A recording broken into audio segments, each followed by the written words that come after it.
Hello, welcome back to another episode of Slick Willy Fly, and what we're doing today is we're doing a saltwater version of my Big Tasty.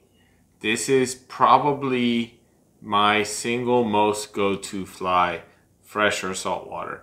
I tie it in every color, different sizes. This one has eyes. Here's one that I tied in sunburst orange or yellow, no eyes. And it's just a great fly. Great for any application. I use it in appropriate sizes for rainbows, browns, snook, tarpon, everything. So let's do it. I'm going to tie inshore version. So in the vise I have a size 2 Mustad hook, and I put a little bit of lead thread and I don't know, guessing around 10 wraps. And I actually put a little bit of super glue on, which is now dry. I have pre-prepped a blend. It's a blend of Flashabou Perla Glow Orange, Flashabou Mirage Opal, and Flashabou Mirage Gold. And of course we need to start with a little bit of thread. So the first step is I'm going to use a little bit of 75 denier red thread. Just making a base. A lot of times I will put the thread on while the super glue is still wet, because I think it helps lock in the thread also. So just giving this a nice little base. I can cut off the thread. Bring the thread to the back,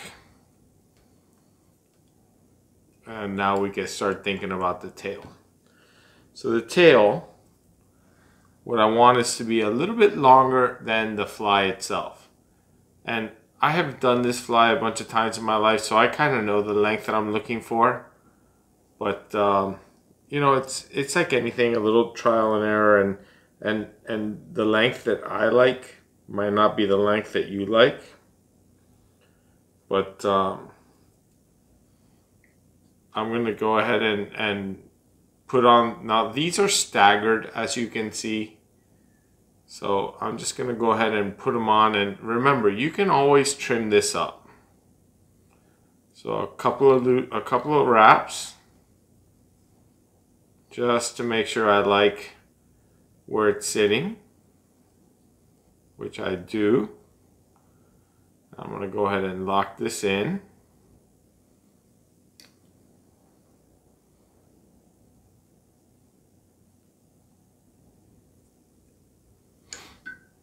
And then once I feel good that I've locked it in, I bring it up probably all the way to the lead. Because when I fold this over, this really locks it in. It makes this flash damn near bulletproof. And now I'm going to take my scissors and I'm going to go ahead and cut this off about the same length as what I have in the vise, a little bit at a time, which makes them not quite the same length. And I'm going to go ahead and I'm going to save this, because this will be perfect in another fly. Then I'm going to take this flash and I'm going to give it a couple of wraps under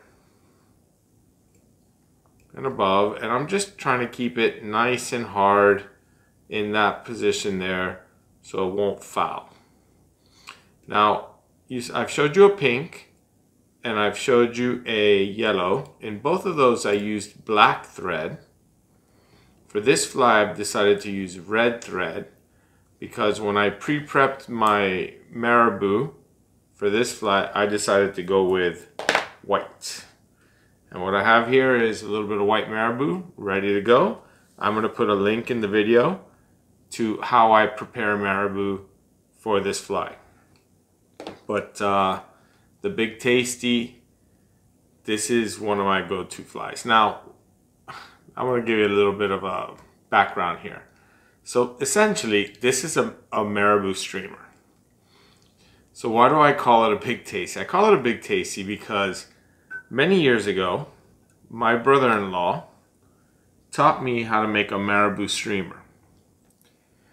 But it was one of my best friends from Miami who came to visit me, and we took a fishing trip into Norway, and then we did a little bit of fishing in Sweden, and it was him that gave it the name Big Tasty, and it just stuck.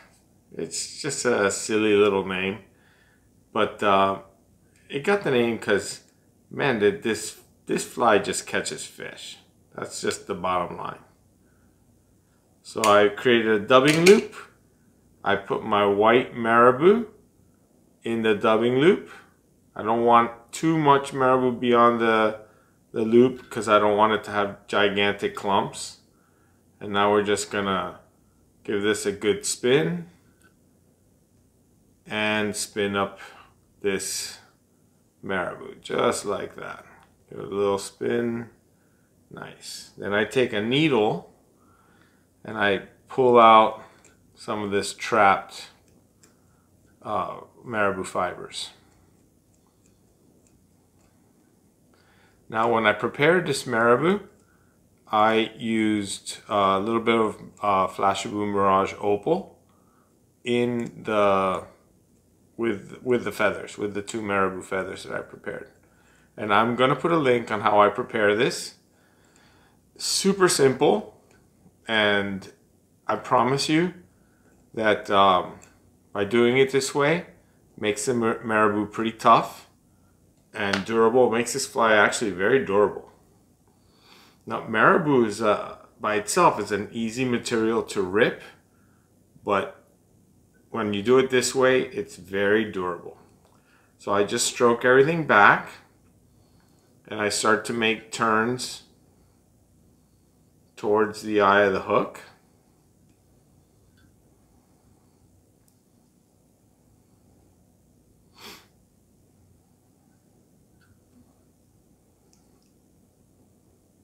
Doesn't have to be super tight turns. This is a size 2 hook, so you need to, you know, get some coverage on this hook shank. So a little bit of open turns is fine.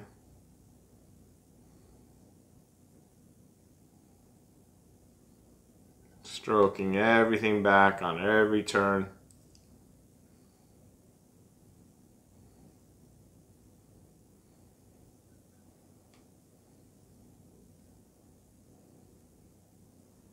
Just like that. And you bring your thread back.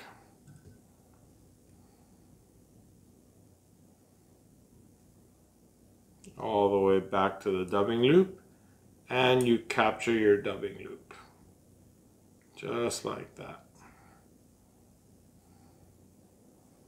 Now, at this point you have a couple of options. I'm going to go ahead and build a head. If you think that you want to add another Marabou feather, you absolutely can. Very simple to do.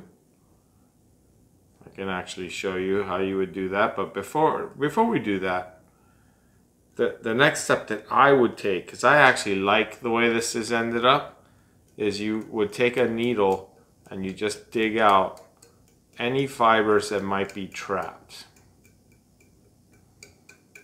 And it doesn't matter if you lose a few fibers here. There's plenty of Marabou on this hook. I love the way Marabou looks in the water. You know, Marabou is it's this fiber that like just pulsates. It just even if you barely are moving the fly, or even just not even moving the fly, just in the current, this Marabou will. It just looks like it's alive. I just love the way Marabou looks.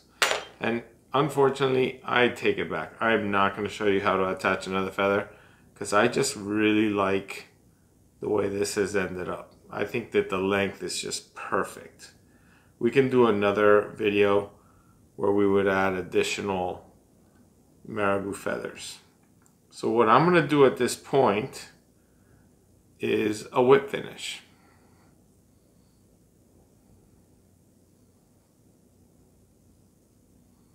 Just cleaning up the head. That's all I'm doing.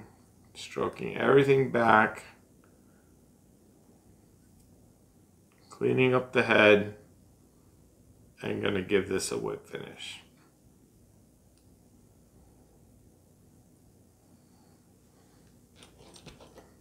Now, in theory, and I mean this, you could fish this fly just the way it is. It will definitely fish. It's really not very different at all from this fly. Just different colors. But in this particular case, I'm going to go ahead and put some eyes in. And I'm going to use, I don't actually want to use red eyes. I had red eyes out, but because I used red thread, I'm going to use a different color eye.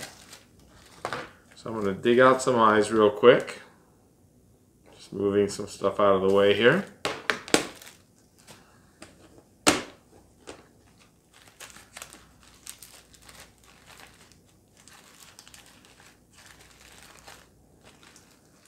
I think I'm going to use yellow.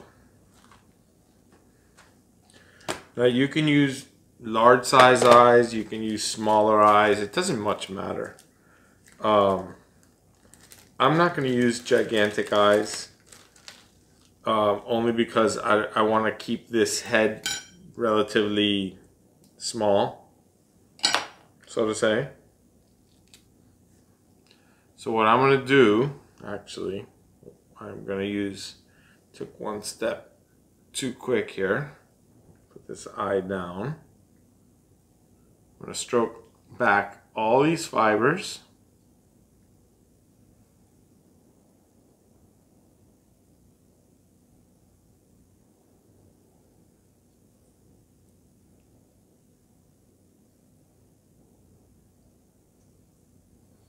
And I have this little hair clip. And I'm going to go ahead and put this little hair clip on, which will help keep everything to the back. Now what I'm going to do is I'm going to put, I have this thick UV resin. I'm going to go ahead and put one drop where the eye should go.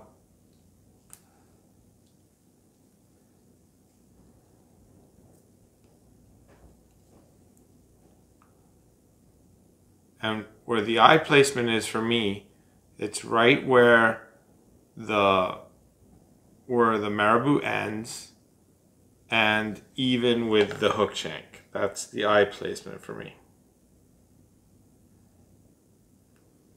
Now this eye is big enough that I can drop it in with my fingers, but I would never ever recommend moving it with your fingers. That just never seems to work. Always becomes a mess. But once you like the placement, and I do, just give it a little zap, and now it won't move. And now you do the same thing on the opposite side.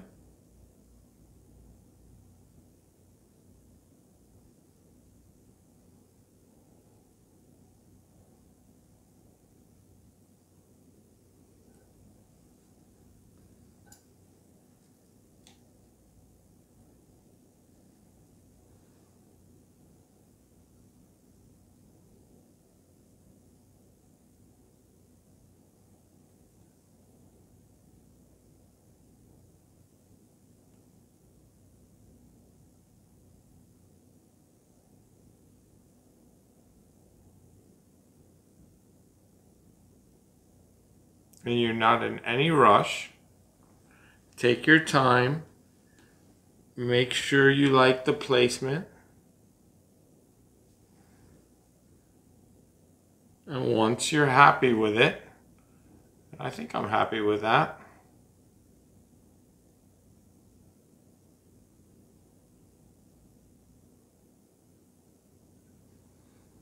Once you feel good, you just zap it.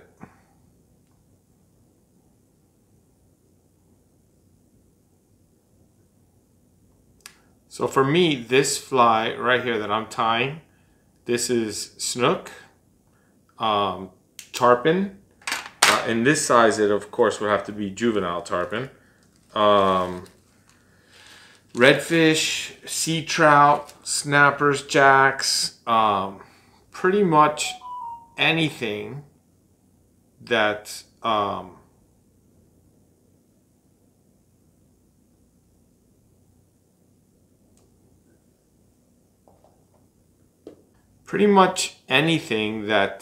swims in the inshores. I can even see like a Goliath grouper, pretty much anything. This is a pretty wicked little fly right here. And this red with a white body, this is a pretty awesome little color combination. And it's got a good amount of little flash that it's just gonna attract fish. It's gonna be a very fishy fly.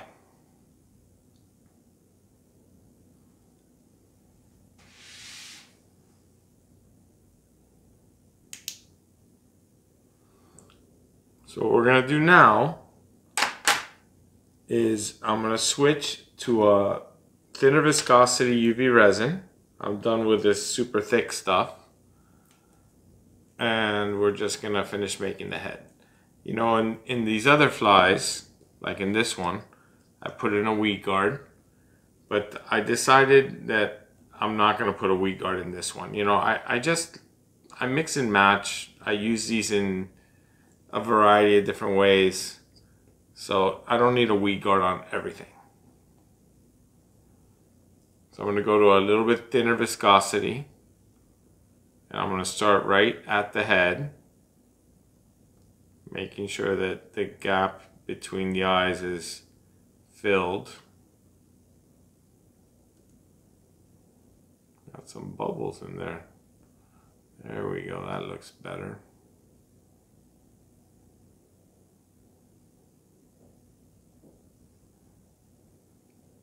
And now I'm just covering the knot well. And I'm also making sure that I'm getting the edge of the eyes and on the eyes themselves, because that will pretty much make the eyes bulletproof.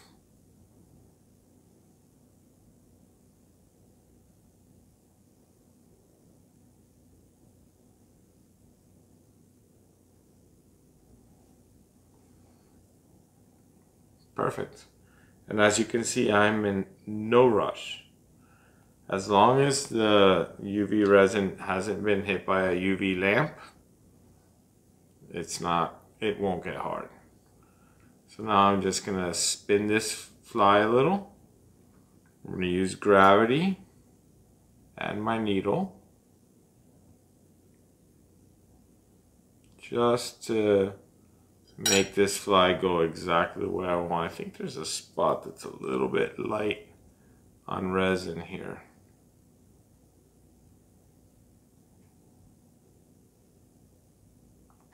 I use such a small amount of resin, but you do want to make sure that you get good coverage. And then I use the rotation to just even out the resin and kind of make it just look perfect. Again, I'm not in any rush, so to spin this for a few seconds, no big deal. And then when I do cure this, you know, they say 5 to 10 seconds. I'll probably cure it for 30 seconds. And then, in fact, I'll probably put this fly in my windowsill and I'll let it sit in my windowsill tomorrow. You know, I'm in Sweden, it's winter. I don't have a ton of sunlight, but I do get some sunlight. And even if it only had, you know, 10 minutes of sunlight, it's gonna help really, you know, cure this fly deeply, which is what I want. But basically the fly is finished. Super simple tie. I will put a link in this video to how I prepare the Marabou. This is my Big Tasty Plus. It's a strictly saltwater version. I would never tie this fly for freshwater. It's too large for any of my freshwater applications. I guess I take that back. I could probably try this fly with pike. But outside of like pike or that kind of application in Sweden, I would never use this fly. Now in the United States, I can definitely see this fly working on largemouth, smallmouth, stripers. You know, as long as you get the right color combo, right size hook, I can definitely see that. Pikes and muskies in America for sure. You know, why not? That's a great fly. So there it is. This is my Big Tasty Plus. And plus for me is because it's a saltwater fly. And I hope you enjoyed this. This is a great fly. I promise you, this is probably my single favorite streamer fly. Hands down. I have caught more fish on a Big Tasty than probably all my other streamers. So it just, this fly gets bites, period. So thank you so much for watching. Don't forget to hit the like and subscribe, and see you on the next video.